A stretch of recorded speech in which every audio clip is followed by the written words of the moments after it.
કહી દો લાવો તો 25 ને પછી 50 હા હા 25 બરાબર 25 છે એફ અને આમાં તો વક્રતા કેન્દ્ર આવશે 50 એટલે કે ભાઈ 50 આ સી આવશે રેડી હા ફિનિશ ને લેવો હોય તો વ્યવસ્થિત થઈ જાય અમે સાહેબ લે વચ્ચે આ થોડુંક આગા પાછું આમ કરવું પડે ત્યાં ઘણી વાર બરાબર આ તો કાગળ રાખી દે આને રાખો ને કાગળ રાખો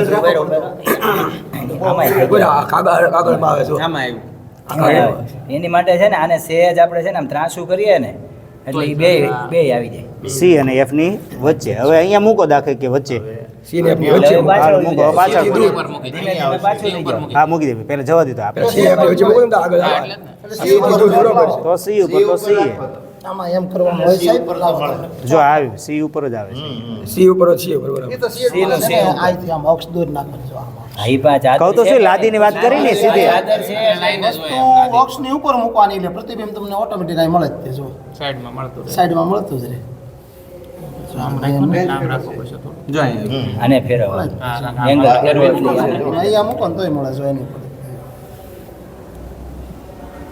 ઉપર ઈ તો કરતા હતા આ છે એ બધા અરીસાના પ્રયોગ છે બરાબર ને આપણે આની અગાઉ છે લેન્સના કર્યા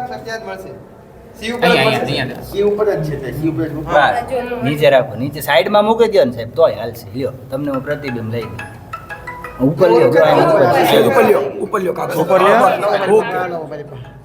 હું એટલે જ આમાં છે ને ડસ્ટર રાખું તેથી ફાયદો શું થાય જો આ સીધું આ ફટાફટ આવે બોલો હું આડા પરાવર્તન પછી કેમ તકલીફ પડે ને પછી કિરણોમાં એમ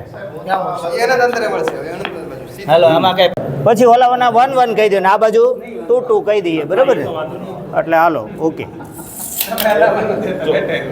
હાલો ઓકે હાલો સાહેબ થઈ ગયું ને ભાઈ હવે સાહેબ હવે છે ને બે અહીંયા મૂકો પેલા વચ્ચે મૂકો એફ અને 2F ની વચ્ચે મૂકો જોઈએ આ દેખાય છે હાલો 2F કયું છે મૂકો બસ એટલે જ્યાં ક્યાં મૂક્યું નહીં 2F અને F ની વચ્ચે છે એટલે F થી દૂર 2F 2F થી દૂર આવે બરોબર છે 2F થી દૂર જ આવે એમ દેખાય રેડી ઉભા રહે હજી આને નીચે લઈ લઉં જોવો તો સાહેબ આ ઉપર દેખાયું એને ઊંચું લઈ દેખાય હવે દેખાય રેડી સાહેબ લ્યો F અને 2F ની વચ્ચે બરાબર 2F થી દૂર આવ્યું એટલે કે ભાઈ આ બરાબર 1 1 એટલે 2F1 અને F1 ની વચ્ચે વસ્તુને મૂકતા એનું પ્રતિબિંબ વાસ્તવિક ઉલટું અને મોટું આવ્યું બરાબર એટલે બાળકો ઘણી વાર પાછો અહીંયા એ મુદ્દો આવી જાય આ ભાષી પ્રતિબિંબ અને વાસ્તવિક કે ભાઈ આ પડદા અહીંયા ક્યાંક આવે છે એટલે કેન્દ્ર નંબર બરાબર ઓલા ઉપર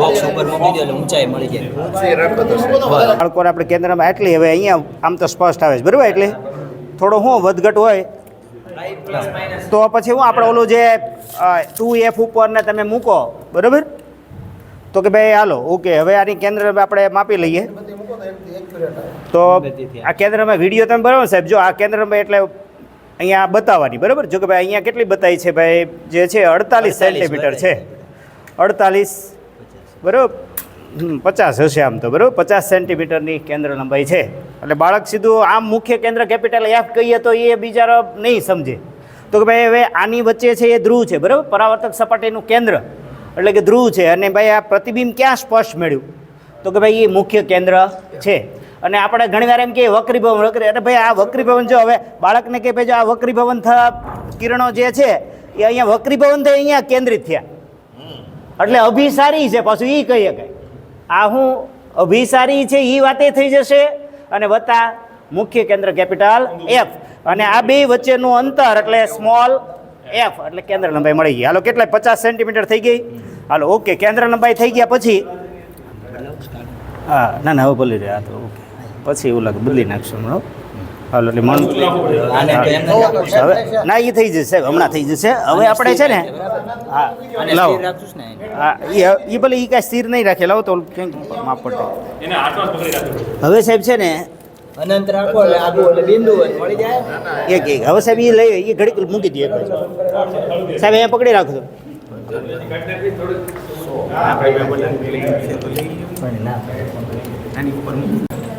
ઓકે વિદ્યાર્થી મિત્રો, આપણે અરીસામાં થતું પરાવર્તન છે એ આપણે પ્રયોગ દ્વારા નિહાળી રહ્યા છીએ. તો આપ સૌ વિદ્યાર્થી મિત્રો એ લાઈવ પ્રયોગ દ્વારા આપ નિહાળી શકો છો. તો સારું, જોઈએ પ્રકાશનું પરાવર્તન. અત્યારે જે તમે જોઈ રહ્યા છો એ પ્રકાશ છે એ સીધો આપાત 90ના ખૂણે, એટલે કોઈ પરાવર્તન થતું નથી. એટલે કે આપાત કિરણ ને પરાવર્તન કિરણ તમને જોવા નહીં મળે. રેડી? સારું. હવે સાહેબ છે એ ખૂણામાં બદલાવ કરશે. ઓકે, એવું જો મિત્રો ધીમે ધીમે ખૂણો છે એ બદલી રહ્યા છે. તો આપાત કિરણ અને પરાવર્તિત કિરણ છે એ જોઈ શકાય છે સ્પષ્ટ. એટલે સાહેબ છે એ અહીંયાથી લેસર લાઇટ જે છે એની મદદથી કિરણ છે આપાત કરી રહ્યા છે. એટલે આપાત કિરણ છે જે લેસરમાંથી આવી રહ્યું છે, અને પરાવર્તિત કિરણ પણ સ્પષ્ટ આપ જોઈ રહ્યા છો. અને એ બંને ખૂણા જે આપાત કિરણ અને એની વચ્ચેનો જે લંબ છે એની વચ્ચેનો ખૂણો અને લંબ અને પરાવર્તિત કિરણ વચ્ચેનો ખૂણો એ બંને સરખા હોય, જે આપણે પરાવર્તનના નિયમો આપ જોઈએ છીએ. બરાબર? થીટા આઈ અને થીટા આર રિફ્લેક્શન કોણ અને ઇન્સિડન્ટ કોણ. આ પ્રયોગ છે તમે જે તાલીમ છે એમટીની તાલીમ માસ્ટર ટ્રેનરની ભાવનગર ડાઇટ ભવન છે ત્યાં આ તમામ ગુરુજનો દ્વારા એ થઈ રહ્યો છે, આપ નિહાળી રહ્યા છો. ઓકે, જો આ ખૂણો વધતા અને સાહેબ છે અત્યારે ખૂણો ઘટાડી રહ્યા છે, તો ખૂણો ઘટી રહ્યો છે. અરીસામાં થતું પરાવર્તન. ઓકે, થેન્ક યુ વિદ્યાર્થી મિત્રો.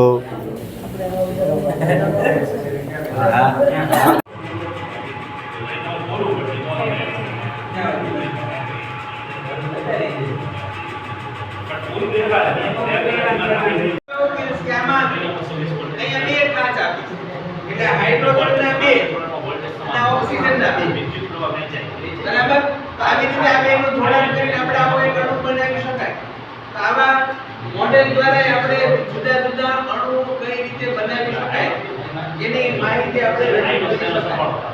હવે 1 થી 18 કે 20 સુધીના પરમાણુ ક્રમ હાઇડ્રોજન, હિલિયમ, લિથિયમ આ બધા મોટાભાગે બાળકોને યાદ રાખવા અઘરા પડતા. એટલે એના માટેની જુદી જુદી ઘણી બધી ટ્રીક હોય. બરાબર? એક તો આપણી પહેલી ટ્રીક છે, કદાચ તમને બધાને અને ક્ષાર અને પાણી પણ એમાં ઉત્પન્ન થતા હોય. પછી આપણે આ મધ હાઇડ્રોક્લોરિક એસિડ છે ત્યારે થોડું શાંત કરીએ. જે પાવડર ફોર્મ સર લીધું ને એમાં જરીક પાણી નાખી નીચે ચડશો તો એ ગરમ થઈ જાય. એ ઉષ્મા ક્ષેપકના ઉદાહરણ હાથમાં લો તો ખબર પડે કે રાઈટ થઈ જાય. ઉષ્મા ક્ષેપકનું તમે ઉદાહરણ આપો. શિક્ષક મિત્રો, તો કે હવે આ છે એ મધ હાઇડ્રોક્લોરિક એસિડનું દ્રાવણ બનાવેલું છે. બરાબર? હવે આપણે હાઇડ્રોજન વાયુ પણ અહીંયા એક પ્રક્રિયા કરી નાખીએ છીએ. વિદ્યાર્થી મિત્રો, આપણે પીએચ પેપર તમારી સામે બતાવી રહ્યા છીએ. પીએચ પેપરની મદદથી આપણે પીએચ નક્કી કરી કે રંગ એના બતાવતા હોય જે ટેક્સ્ટ બુકમાં તમને બતાવ્યા છે રંગ. તો આપણે લીંબુનું એક દ્રાવણ બનાવ્યું છે, એની આપણે કલર દ્વારા પીએચ નક્કી કરવી પીએચ પેપરની મદદથી. પણ તમારે રિઝલ્ટ તો જ મળશે યુનિવર્સલ સૂચક. આ યુનિવર્સલ સૂચક છે એની અંદર આને પોળવાનું પીએચ પેપરને. તો મેં અહીંયા બરાબર આ જે પીએચ પેપર છે એને યુનિવર્સલ જે સૂચક છે એમાં બોળ્યું. હવે લીંબુના દ્રાવણમાં હું આને ડૂબાડું છું પીએચ પેપરને. તો આપ જોઈ રહ્યા છો એનો રંગ છે એસિડ. બરાબર? લીંબુનો કેવો લાલ રંગ, જે ઓલામાં આપણે બતાવે છે કેટલા 2 એનું મૂલ્ય કંઈક 2 પોઈન્ટ સમથિંગ બધા 2.2 કે. બરાબર? તો કે આ લીંબુની પીએચ છે એ તમે સરળતાથી પીએચ પેપરની મદદથી જોઈ શકો. રેડી? અને જો મિત્રો અહીંયા આપ જોઈ રહ્યા છો અહીંયા 2.4 એવી પીએચ છે રંગ ઉપર દર્શાવી છે. બરાબર? લીંબુના દ્રાવણની. હવે આપણે સોડિયમ હાઇડ્રોક્સાઇડ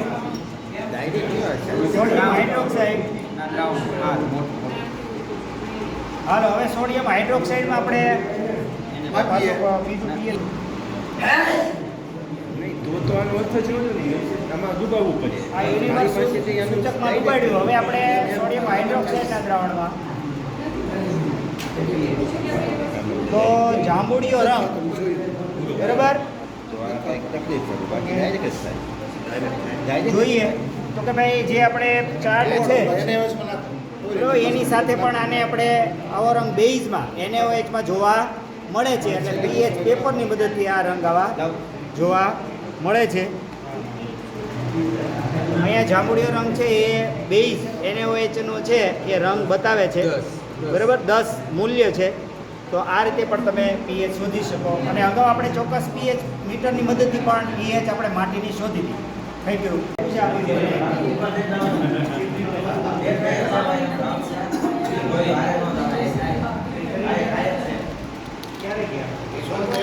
જે આવા બધાય નામ લખેલા છે જે છે ને FeSO4 ને એ બધું. રેડી?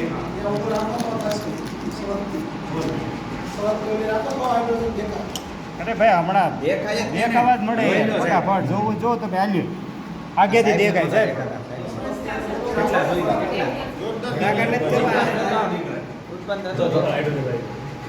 સડકથી મીણબત્તી રાખો ને.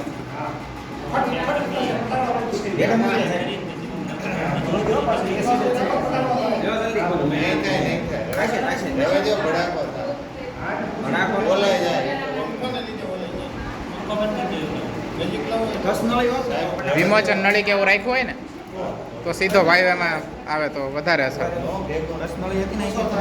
આ બધા પ્રયોગો છે માસ્ટર ટ્રેનર તરીકેની જે તાલીમ છે ભાવનગર ખાતે ડાયટ ભવન ખાતે જે થઈ રહી એને આપ વિડીયો આપ જોઈ રહ્યા છો આપ સૌ.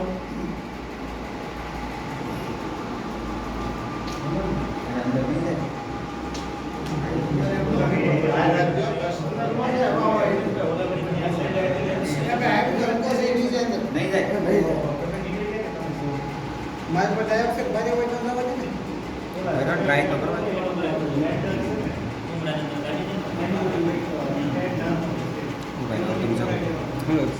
એટલે હું સીધી રાખી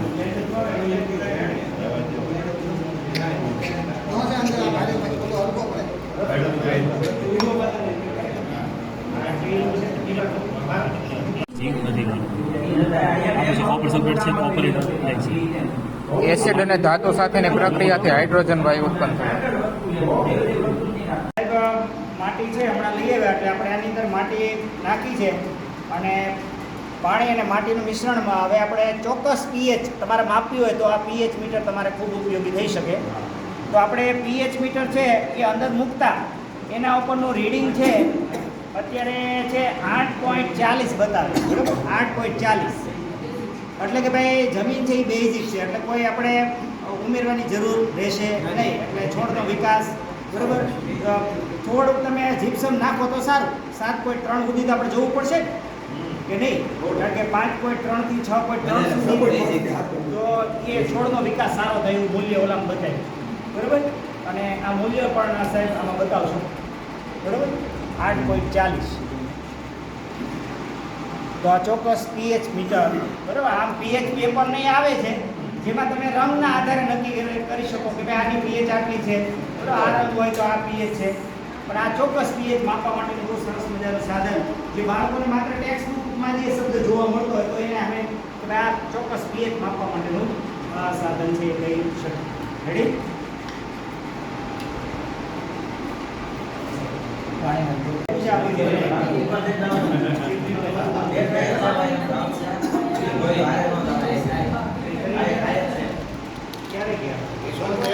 જે આવા બધાય નામ લખેલા છે જે છે ને FeSO4 ને એ બધું. રેડી?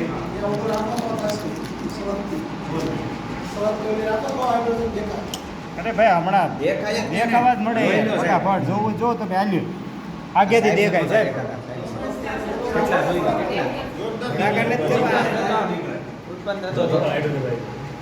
સડકથી મીણબત્તી રાખો ને.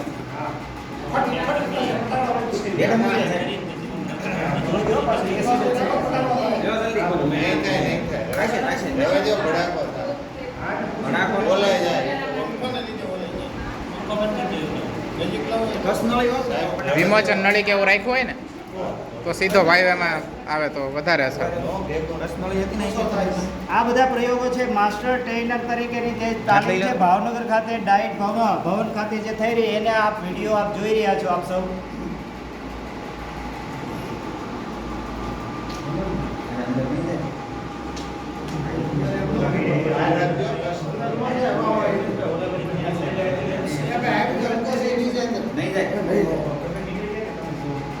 મારી પર ડાયોક્સાઇડ ભારે હોય તો ના વધે ને ટ્રાય તો કરવા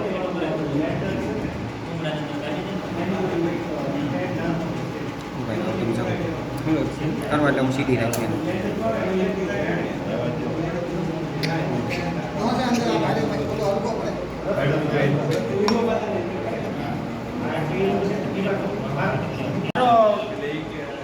વિદ્યાર્થી મિત્રો આપણે પીએચ પેપર તમારી સામે જોઈ રહ્યા છો. આ પીએચ પેપરની મદદથી આપણે કલરની જે આપણે આવે છે કે ભાઈ લીંબુ હોય તો એનો કલર લાલ રંગનો જે આવે છે પીએચમાં તો એ આપણે જોવા માટેનો પ્રયોગ કરીએ છીએ. અત્યારે મેં આ ગ્લાસમાં છે લીંબુનું દ્રાવણ બનાવ્યું છે અને એક કસનળી છે એમાં લાવો તો સાહેબ એને હોય છે તો આ સોડિયમ હાઇડ્રોક્સાઇડનું દ્રાવણ બનાવ્યું છે એટલે કે ભાઈ એને હોય આપ સૌને ખ્યાલ છે એને હોય હા, કોલો. આ એને નું દ્રાવણ બનાવ્યું છે. તો આપણે હવે આપણે શું કરીએ કે પહેલાં આપણે યુનિવર્સલ સૂચકની મદદથી આ પીએચને આપણે પહેલાં એ દ્રાવણમાં ડૂબાડીએ. આ યુનિવર્સલ સૂચક છે તો સંસેચન. તમારું છે રિઝલ્ટ છે એ પીએચ પેપરમાં મળશે.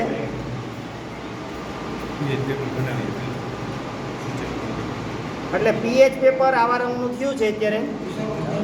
એટલે એમાં કેમ એસિડ આવી ગયો સારો જે શું છે કે ગયું કાંઈ વાંધો નહીં. પોઝ થઈ પેપર બીજું લઈ ગયો.